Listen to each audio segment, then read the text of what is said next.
Guys দেখুন এত কষ্ট করে এতদিন ছাদ বানছি করছি, আজকে ছাদ ডালা হয়ে গেছে 2 ঘন্টার ভিতরে। আসলে ডালার ভিডিওটা দিতে পারি না, কিনলে কাজে ব্যস্ততা বেশি আসছিলাম। দেখছেন ছাদের উপরে ডালার পরে কাগজ দেওয়া লাগে, নাহলে ছাদ ফাড়ি দেবো, রেডিমেড সে ডালাই তো। দেখছেন বাতাসে পুরোটা ছাদে কাগজ মিলে দেওয়া হয়ে গেছে, ডালাই শেষ কমপ্লিট। দেখছেন এই বাতাসে ধরে পানি মারতেছে পুরো টিনের উপর দিয়ে, ডালাইয়ের উপরে ডালাই করা শেষ মোটামুটি।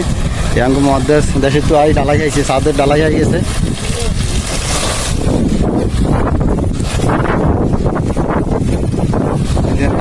বাতাস প্রচুর, তারপরে তো বাতাসে কাগজ জানা লাগে না, পুরো পানি মারতে আছে, কেউ ইয়ে করতে আছে, কীভাবে ডালাই দিতে আছে, কাগজ দিতে আছে। দেন ডালাই দেখেনি ডালাই হয়ে গেছে, ডালাই কমপ্লিট। পুরা ছাদে কাগজ দেওয়া হয়ে গেছে। কাগজ না দিলে গরম বেশি, তো দেশে গরম বেশি, গরমে ছাদ হারিয়ে যায় গই, এই কারণে কাগজটা দিতে হইবে।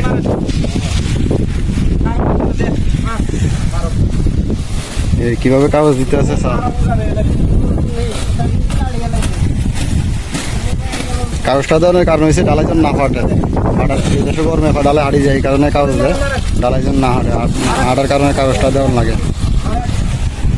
দেখছেন পুরো ডালাই শেষ, 2 ঘন্টা লাগছে, 350 মিটার কাজ, 2 ঘন্টার ভিতরে ডালাই শেষ। প্রচুর বাতাস, দেখেনি বাতাসে কীভাবে ডিস্টার্ব করতেছে সবাই।